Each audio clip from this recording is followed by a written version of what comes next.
दिल्ली जंतर मंतर जवळ पुन्हा गोंधळ। पोलिसांनी आंदोलक आमने सामने। पोलिसांकडून आंदोलकांवर लाठीचार्ज, अश्रुधुरांच्या नळकांड्याही फोडल्या। राजीनामा असा होत नाही। पेपरफुटीवरून संसदेत चर्चा करा। शिक्षण मंत्री धर्मेंद्र प्रधानांचा राजीनामा न घेण्याचे केंद्रीय मंत्री नड्डांचे संकेत। किती तास चर्चा करायची हे विरोधकांनीच ठरवावं। सरकार संसदेत चर्चेसाठी तयार। केंद्रीय मंत्री जे.पी. नड्डांकडून आता सरकारची भूमिका स्पष्ट।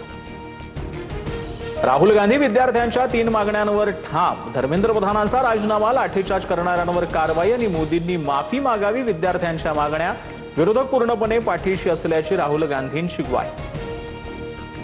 मैं अभी जिंदा हूं, रुग्णालयातून सोनम वांगचुक यांची पहिली प्रतिक्रिया। विद्यार्थ्यांवर कुठलीही कारवाई करू नका, सरकारकडे मागणी। कॉकरोच जनता पार्टीनं मागण्यांचं निवेदन दिलं। सरकार त्यांच्याशीही चर्चेला तयार। नड्डांकडून कॉकरोच जनता पार्टीला चर्चेचं निमंत्रण।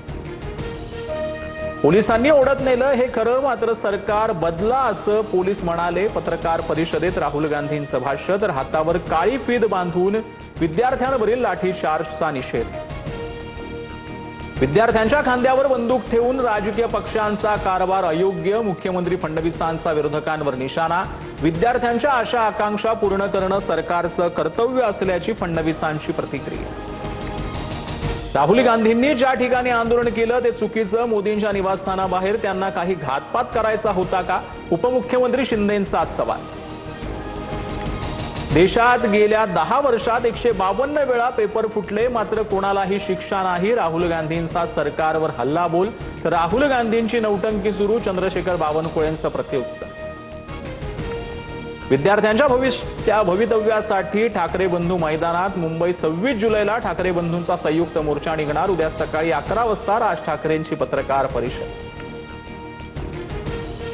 विद्यार्थ्यांच्या मागण्यांसाठी आता अण्णा हजारे मैदानात। पंतप्रधान मोदींनी पत्र लिहित पेपरफुटीबाबत चिंता व्यक्त केली। अण्णा हजारे उद्या विद्यार्थ्यांसाठी मौन आंदोलन करणार। राज्यातील शेतकरी कर्जमाफी योजनेची पहिली यादी जाहीर। प्रशासकीय तांत्रिक प्रक्रिया पूर्ण। 56 लाख पात्र शेतकऱ्यांना लाभ मिळणार। मंत्री बाबासाहेब पाटील यांची माहिती। पश्चिम विदर्भात बोगस बियाणं प्रकरणात तब्बल 75 गुन्हे दाखल। कृषी विभागाकडे 12,000 शेतकऱ्यांच्या तक्रारी। आतापर्यंत 3 कोटीहून अधिक किमतीचं बोगस बियाणं जप्त। पालघरच्या डहाणू आणि तलासरी तालुक्यातील शाळांना उद्या सुट्टी जाहीर। मुसळधार पावसाच्या इशाऱ्यानंतर प्रशासनाचा निर्णय। पालघरला उद्या पावसाचा ऑरेंज अलर्ट।